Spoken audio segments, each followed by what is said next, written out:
तुरीय अवस्था, कल पहला पार्ट अपलोड किया था, आज ये दूसरा पार्ट है। विषय काफ़ी जटिल, काफ़ी गंभीर, यदि आप आध्यात्मिक है तो काफ़ी ज़रूरी भी। विषय की ओर चलते हैं। जय भोलेनाथ, जय जय श्री जगन्नाथ। वेदांत, वेद सनातन धर्म का परम पुरुषार्थ है मुक्ति मोक्ष। मांडुक्य उपनिषद और आदि गुरु शंकराचार्य के गुरु आदि गौड़पादाचार्य द्वारा रचित गौड़पाद कारिका यह स्पष्ट करते हैं कि आत्मा का वास्तविक स्वरूप तुरीय अवस्था है। जब साधक इस तुरीय स्वरूप को प्रत्यक्ष अनुभव करता है तभी वह जीवन मुक्त कहलाता है। आज मैं भक्ति और ज्ञान मार्ग का समन्वय करने का प्रयास करूंगा। आशा है विषय आपको पसंद आए। काफ़ी जटिल विषय है। मुक्ति की परिभाषा क्या सनातन शास्त्र देते हैं?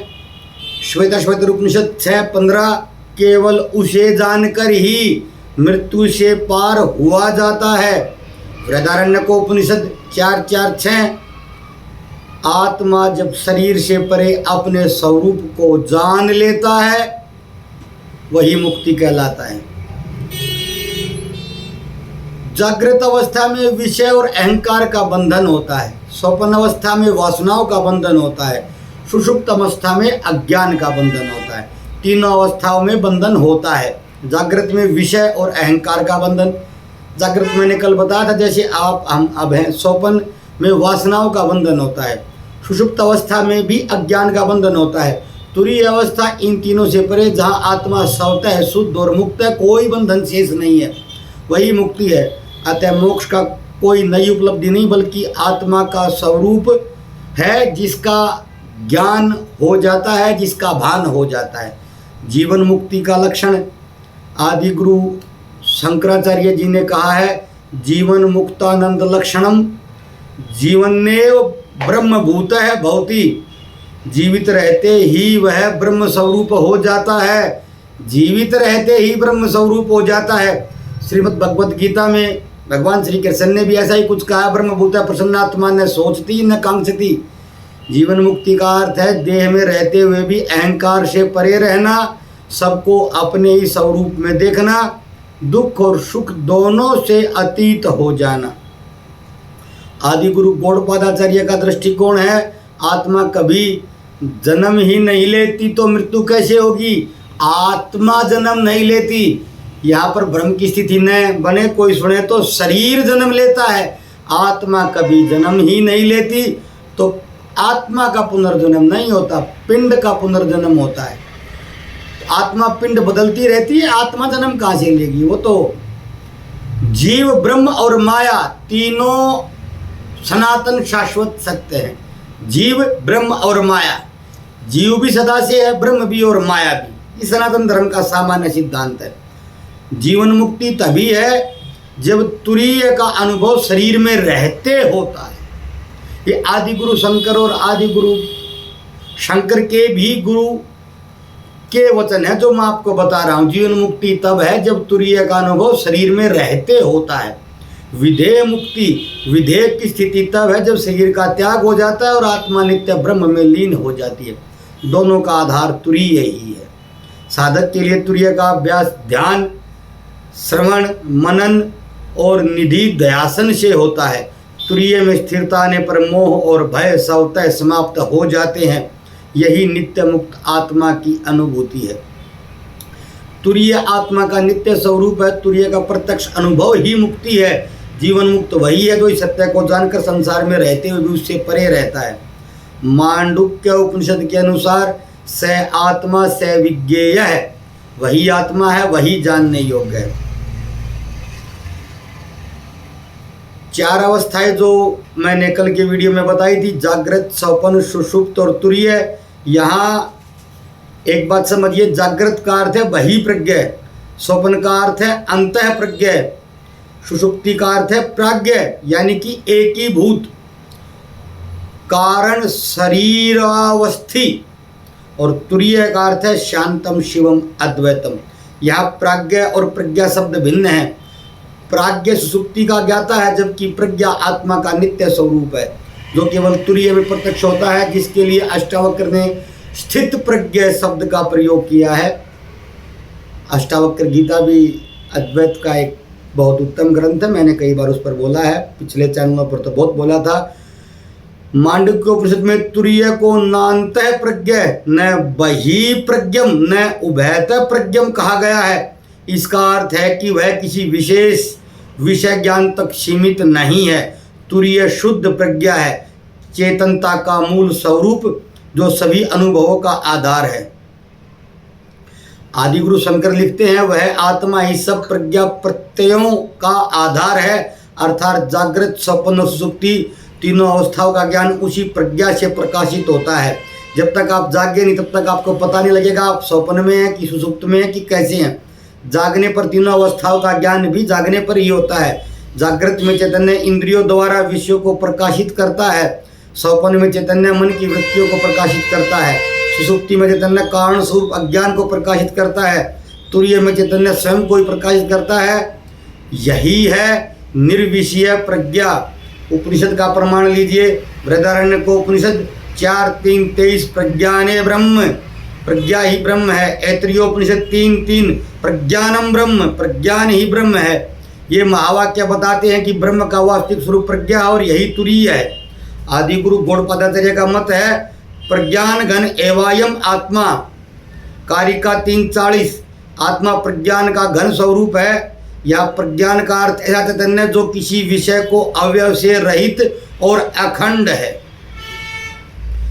अब हम तुरीय अवस्था और मौन के विषय में बात करेंगे। केनो उपनिषद कहता है, केनो उपनिषद 1:4 और केनो उपनिषद 1:5 यस्या मतम तस्य मतम मतम यस्य न वेद सह। जो मानता है कि जान लिया वह वास्तव में नहीं जानता, जो मानता है कि नहीं जाना वही जान जाता है। अष्टावक्र और महर्षि आचार्य महर्षि बंदी के संवाद में शास्त्रार्थ में भी यही कहा था, ब्रह्मज्ञानी के लक्षण क्या हैं। महर्षि बंदी का ये प्रश्न था, तो अष्टावक्र महामुनि अष्टावक्र ने कहा था कि जो ये बोलता है कि उसने ब्रह्म को जान लिया, उसने ब्रह्म को नहीं जाना है, क्योंकि ब्रह्म को जानने से ब्रह्म के जानने का अहंकार भी स्वतः समाप्त हो जाता है, लोप हो जाता है। तो जो अष्टावक्र ने कहा था वो यही श्लोक कहा था जो केन उपनिषद में है 1:4 और 1:5 में।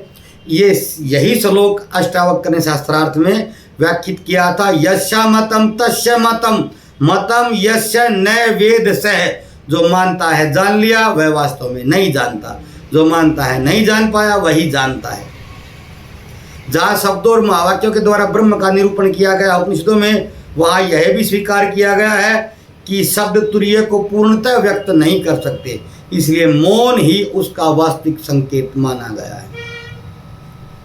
अब तैत्तिरीयोपनिषद 2:9 जहाँ वाणी और मन नहीं पहुँच सकते वही ब्रह्म है। मांडुक्य उपनिषद वह अप्रपंच है जहाँ कोई विचार या भाषा नहीं पहुँच सकती। महर्षि बंदी ने प्रश्न किया अष्टावक्र से, प्रपंच क्या है। महामुनि अष्टावक्र ने उत्तर दिया, जो दिखाई दे रहा है। फिर पुनः कहा, जो भी दिखाई दे रहा है सब प्रपंच है। यानी कि जो माया है उसी को अष्टावक्र ने प्रपंच कहा है। और मांडुक्य उपनिषद में भी अप्रपंच वह अप्रपंच है, जो प्रपंच नहीं है वही वह है। मौन का अर्थ केवल वाणी से न बोलना नहीं होता, वास्तविक मौन होता है मन की चंचलता और द्वैत का लोप। तुरीय की अनुभूति में यही मौन स्वमेव प्रकट होता है।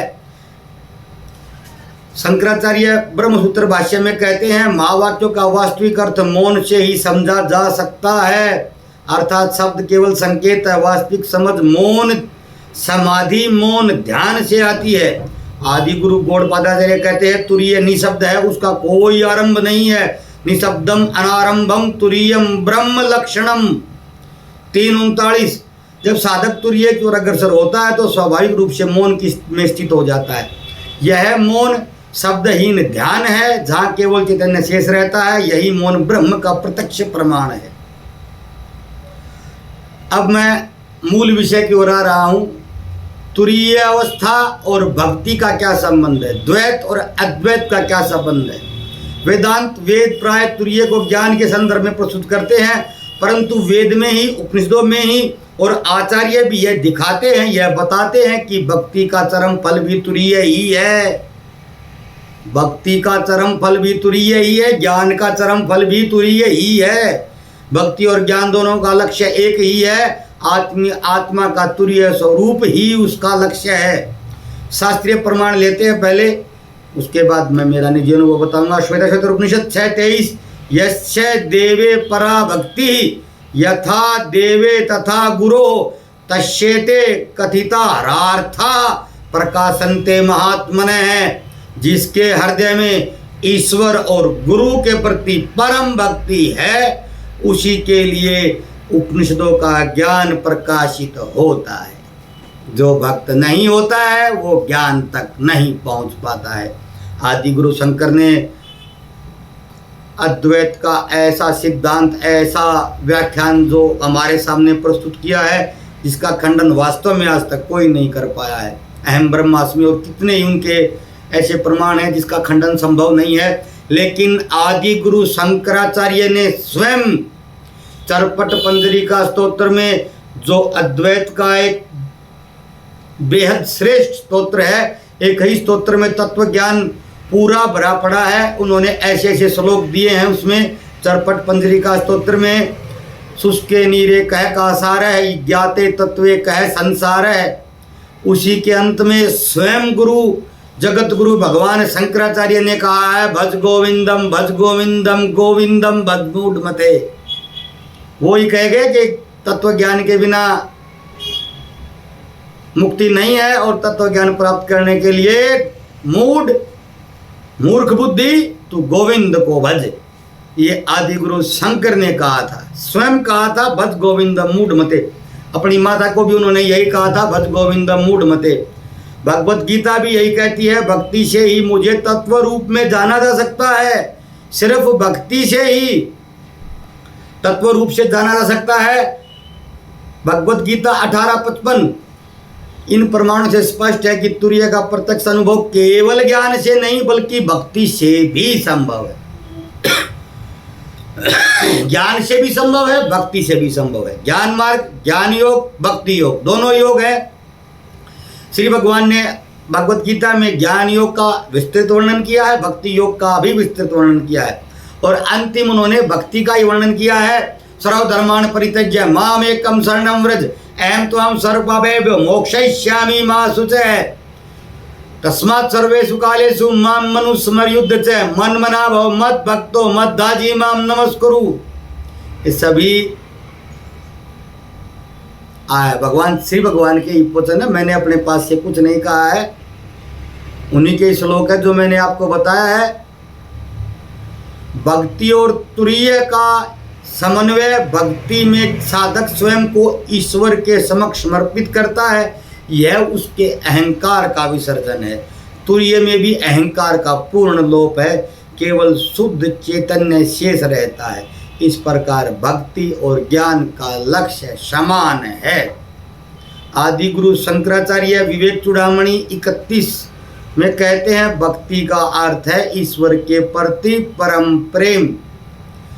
भक्ति रीति परम प्रेमा ईश्वरस्य स्वभावतः है। आदि शंकर कह रहे हैं, मैं नहीं कह रहा हूँ। और जो मांडुक्य का 7 नंबर मंत्र है जिसका हम व्याख्यान कर रहे हैं, शांतम शिवम अद्वैतम, उसमें भक्ति का फल है शांति, भक्ति का फल है शिवत्व, भक्ति का परम लक्ष्य है अद्वैत, जहाँ भक्त और भगवान में कोई भेद नहीं रहता। वही भक्ति है, वही ज्ञान है। अद्वैत मतलब दो नहीं है, द्वैत अद्वैत, अद्वैत मतलब दो है ही नहीं, यानी कि जहाँ भक्त और भगवान का कोई भेद नहीं है, वह भक्ति का चरम अनुभव भी तुरीय ही है। आदि गुरु गौड़पादाचार्य भक्ति के बारे में कह रहे हैं, भगवान भक्ति से प्रसन्न होकर अनुग्रह करते हैं। यह अनुग्रह ही साधक को तुरीय अनुभव में प्रतिष्ठित करता है। अतः जब कीर्तन और ध्यान ये सभी साधक को अंततः मौन समाधि की ओर ही ले जाते हैं, यहाँ वहाँ ईश्वर को बाह्य रूप से नहीं बल्कि आत्म स्वरूप से जाना जा सकता है। यही तुरीय भक्ति की पूर्णता है। ज्ञान और भक्ति में कोई विरोध नहीं। भक्ति अहंकार का विसर्जन है और ज्ञान अहंकार की अनुपस्थिति है। दोनों ही स्थितियों में अहंकार नहीं है। भक्ति की चरम अवस्था में भक्त स्वयं अनुभव करता है अहम ब्रह्मास्मि। यह तुरीय है, यही आत्मानुभूति है। अब हम व्यवहारिक पक्ष को लेते हैं। बृहदारण्यकोपनिषद 2:4-5 आत्मा व अरे द्रष्टव्य है, श्रोतव्य है, मनतव्य है, निधि दयासितव्य है। मैंने आज तक एक ही संत को बारंबार सुना है और उनका सबसे पहला मंत्र श्लोक जो मैंने सुना था वो यही श्लोक था बृहदारण्यकोपनिषद का 2-4-5 मंत्र। आत्मा व अरे द्रष्टव्य है, श्रोतव्य है, मनतव्य है, निधि दयासितव्य है।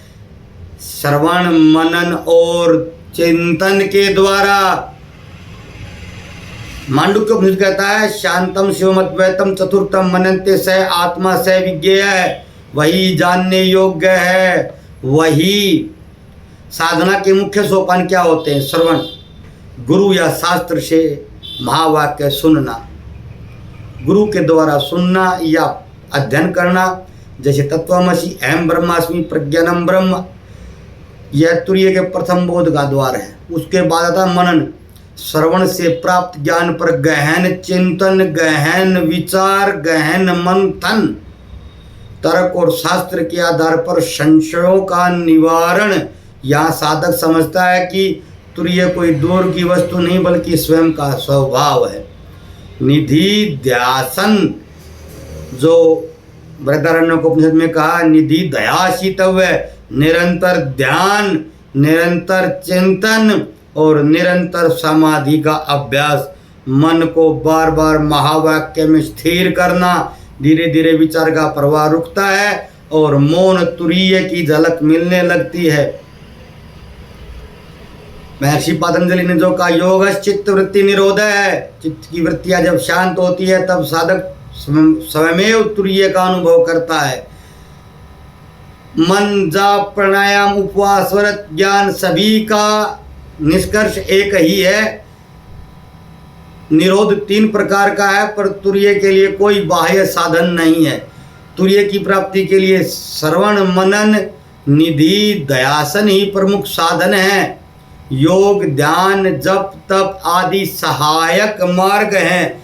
अतः तुरीय की सिद्धावस्था किसी नए स्थान की प्राप्ति नहीं बल्कि अपने वास्तविक स्वरूप की पहचान है। बाकी दर्शन में अक्सर प्रश्न उठता है क्या अद्वैत ज्ञान और भक्ति प्रेम अलग अलग मार्ग हैं?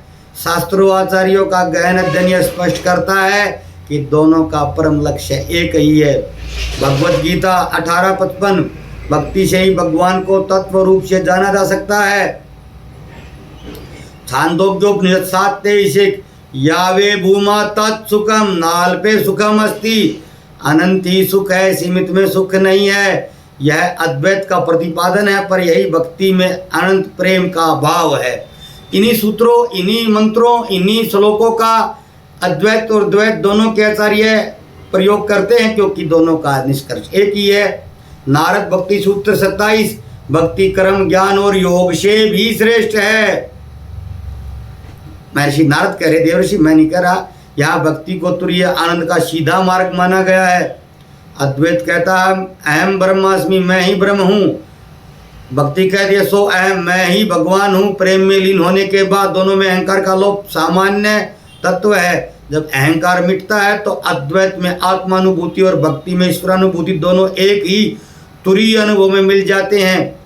आदि गुरु शंकराचार्य ने विवेक चूड़ामणि में भक्ति को परिभाषित किया है मोक्ष के साधनों में भक्ति ही सर्वोत्तम साधन है। यह कथन दर्शाता है कि स्वयं अद्वैताचार्यों ने भी भक्ति और अद्वैत का विरोध नहीं किया बल्कि एक दूसरे का पूरक माना है। आचार्य मधुसूदन सरस्वती जी ने कहा है अद्वैत ज्ञान और भक्ति का लक्ष्य एक ही है, ब्रह्मानंद रूप तुरीय अवस्था। उन्होंने अद्वैत वेदांत को ही अद्वैत भक्ति का नाम दिया है।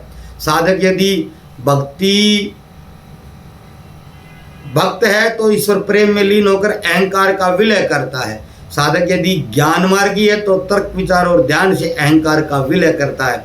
दोनों ही मार्गों में अहंकार का विलय और अंतिम पड़ाव मौन, शांति और शिवमय तुरीय अवस्था है। अद्वैत और भक्ति दो मार्ग नहीं, एक ही सत्य की दो दृष्टियां हैं। अद्वैत कहता है मैं और ब्रह्म में भेद नहीं, और भक्ति में मैं और भगवान प्रेम में एक हो जाते हैं। दोनों का संगम तुरीय अवस्था है, शांतम शिवम अद्वैतम। अब मैंने जो दोनों वीडियो में बताया है उसका सार सुनिए। मीरा कहती है मेरे तो गिरधर गोपाल दूसरा न कोईया, मारारी गिरधर गोपाल दूसरा न कोईया, बस दूसरा कोई है ही नहीं। गोस्वामी तुलसीदास कह रहे सिया राम मैं सब जग जानी, करऊं प्रणाम जोरी जुग पानी। सारे संसार को मैं सिया राम में देखता हूँ, सब में सिया राम को देख रहा हूँ। क्या ये अहंकार का लोप नहीं है? मीरा कह रही आदिशंकर तो अद्वैत के सर्वश्रेष्ठ आचार्य हैं ही, भगवान है वो तो, लेकिन मैं मीरा, तुलसीदास और आदि गुरु शंकर कहाँ अलग अलग कह रहे हैं? आदिशंकर से किसी ने प्रश्न किया आजम शाश्वतम कारणम कारणानाम शिवम केवलम भाषकम भाषकाणाम, और वहीं गोस्वामी तुलसीदास जी महाराज कह रहे हैं सिया राम में सब जग जानी, करऊं प्रणाम जोरी जुग पानी। माँ मीरा कह रही है मारारी गिरधर गोपाल दूसरा न कोई, या दूसरा किसी को जानते ही नहीं हम, दूसरा कौन होता है? भक्ति और ज्ञान दो अलग अलग रास्ते हैं जिनकी मंजिल एक ही है। गोस्वामी तुलसीदास जी का जो भक्ति मार्ग का ग्रंथ है रामचरितमानस, श्री रामचरितमानस अद्वैत का भी श्रेष्ठ ग्रंथ है। निराकार ओंकार मूलम तुरीयम, निराकार ओंकार मूलम तुरीयम, मूल में तुरीय अवस्था है। गोस्वामी तुलसीदास जी भी कह रहे हैं। खैर ये मैंने तुरीय अवस्था का विस्तृत वर्णन दो वीडियो में किया, इसमें मैंने ज्ञान और भक्ति मार्ग पर दो अलग अलग वितंडावाद चलता है प्रलाप, उसका पटाक्षेप करने का प्रयास किया। आदिशंकर, माँ मीरा, तुलसीदास और उपनिषदों के प्रमाण भी देने का प्रयास किया। शेष मानने वाले की इच्छा पर निर्भर है। आदि गुरु शंकर स्वयं कह रहे हैं भज गोविंदम भज गोविंदम गोविंदम भज मूढ़ मते। हे मूर्ख बुद्धि तू गोविंद को भज, मेरा निष्कर्ष यही है गोविंद भज। चरपट पंजरी का स्तोत्र में कहा। और भी उन्होंने सैकड़ों शास्त्र लिखे हैं जिन्होंने उन्होंने अपनी माता जी को भी उन्होंने अंत में श्री कृष्ण भक्ति की शिक्षा दी थी। और ऐसा भी सुना जाता है, मैंने तो संतों के मुँह से सुना है कि अंत में आदि गुरु शंकराचार्य ने अपनी माता को, जब उनकी माता ने उनको संन्यास जाने की आज्ञा दी तो उन्होंने कहा था कि मेरे अंतिम समय में आप मेरे पास होंगे, ये वचन देकर दे। तो उन्होंने कहा था ठीक है माता जी, जब आपका अंतिम समय होगा मैं आपके पास होऊंगा। तो अंतिम समय में शक्तिपात के द्वारा आदि गुरु शंकराचार्य ने अपनी माँ को संपूर्ण महाभारत, संपूर्ण गीता ज्ञान प्रत्यक्ष दिखा दिया था। जैसा वहाँ घटित हुआ था वैसा दृश्य दिखा दिया था, वैसा दृष्ट करा दिया था। खैर आदिशंकर स्वयं भगवान थे, दृश्य करा दें वो कुछ भी करा दें, लेकिन उन्होंने अपनी माँ को भी यही भज गोविंद मूढ़ मते कहा था। गोस्वामी तुलसीदास जी संस्कृत के अद्वैत के बहुत बड़े विद्वान थे, लेकिन उन्होंने जो ग्रंथ लिखा जिसके कारण वो आज अमर हैं, वो युगों युगों तक याद रखे जाएंगे, वो भक्ति मार्ग का ग्रंथ है। इसी में उन्होंने कहा है निराकार ओंकार मूलम तुरीयम। तुरीय के का मूल क्या है? निराकार ओंकार है मूल तुरीय का। खैर कल फिर मिलते हैं किसी अन्य विषय के साथ। एक मित्र ने कहा है कि हिंदू जो शब्द है वो विदेशी आक्रांताओं ने प्रयोग किया था, ये सब बकवास है। शास्त्र देखिए, सत्ययुग द्वापर त्रेता में आप हिंदू धर्म ढूंढने जाएंगे तो कैसे मिलेगा? एक ही धर्म था तो दूसरा धर्म नहीं, तो एक का भी नाम नहीं लिया जाता है। सपोज करिए एक ही धर्म के व्यक्ति हों तो क्या कहेंगे? वो कुछ भी नहीं है भाई, जो है सभी एक ही है। तो उस समय पर तो वर्णन नहीं था, लेकिन बाद के शास्त्रों में इसका वर्णन कलयुग के शास्त्रों में इनका वर्णन बहुत पहले से है। हीनम दुष्यति हीनस्ति दुष्णानि स हिंदू, जो हिंसा से, हीन भावना से, हीन कृत्यों से दूर रहता वह हिंदू है। तो ये मुसलमानों के या अन्य आक्रमणों के या अंग्रेजों के आने के बाद लिखा गया था क्या? ऐसा आक्रांताओं का हमला होने के बाद ऐसा लिखा गया था? मैंने लिख दिया ये श्लोक, मैंने सिर्फ बताया है। हीनम दुष्यति, जो हीन भावना, हिंसा से दूर है वही हिंदू है। जो मन कर्म वचन से हीन नहीं है वही हिंदू है। तो खैर, जिन्होंने बोलना होता है उन्होंने पढ़ा नहीं होता है, और जो पढ़ लेता है वो प्रलाप नहीं करता है। जिन्होंने नहीं पढ़ा होता है उन्हें बकवास करनी होती है। मैंने छोटा सा ये 2 मिनट का वर्णन आपके समक्ष किया। आप पढ़िए, बृहस्पति आगम में, सुमेर तंत्र में, मेरु तंत्र में, कुलावण तंत्र में, रुद्रयामल तंत्र में, अनेक शास्त्रों में हिंदू शब्द का प्रयोग है। मैंने शास्त्रों का नाम आपको बताया। आप कहेंगे तो ढूंढ का प्रमाण मैं दे दूंगा। ढूंढने में हमको 2-2 मिनट लगते हैं। शास्त्र पता होता है और ये पता होता है कि कहाँ यहाँ सी है वो प्रमाण, वो ढूंढ कर दे दिया जाता है। कहेंगे तो प्रमाण देने का प्रयास रहेगा और आपको समझ आ गया हो तो बहुत अच्छा है। कल फिर मिलते हैं अन्य विषय के साथ। यदि मित्रों ने कहा तो इसी विषय पर वीडियो बनाएंगे कि कहाँ कहाँ हिंदू शब्द का प्रयोग शास्त्रों में है। अब आप वेद में कहेंगे तो वेद में ढूंढना कठिन क्यों है? क्योंकि वही एक ही धर्म है, तो धर्म का जिक्र तो है, धारण किया हुआ धर्म है, ये वेद से ही है। सत्य बोलिए, धर्म का पालन करिए, वेद से ही है। सत्यम वदम धर्मम चर, ये वेद से ही है, मैंने थोड़ा बनाया है। धार्यति धर्म, ये वेद से ही है। धर्म का जिक्र तो है, लेकिन कौन से धर्म, कौन से धर्म तो तब होंगे ना जब कोई दूसरा होगा। जब तो है ही नहीं, अद्वैत की अवस्था थी, वो तो एक ही था, तो दूसरे का जिक्र, दूसरे का नाम कहाँ से देंगे? खैर, विषय बहुत बड़ा है, पूरी वीडियो का विषय है, यहाँ पर इतना ही बोल पाना संभव था। बोला अयुक्तेश्वरानंद जी महाराज ने भी इस पर 10 मिनट, जब तो वो शंकराचार्य भी नहीं बने थे, खाली सन्यासी थे, आचार्य थे। महाराज ब्रह्मलीन पूज्य शंकराचार्य स्वरूपानंद सरस्वती जीवित थे, तब उन्होंने भी इस पर प्रमाण दिए थे। आप कहेंगे तो हम भी दे देंगे। धन्यवाद, कल फिर मिलते हैं। जय भोलेनाथ, जय जगन्नाथ।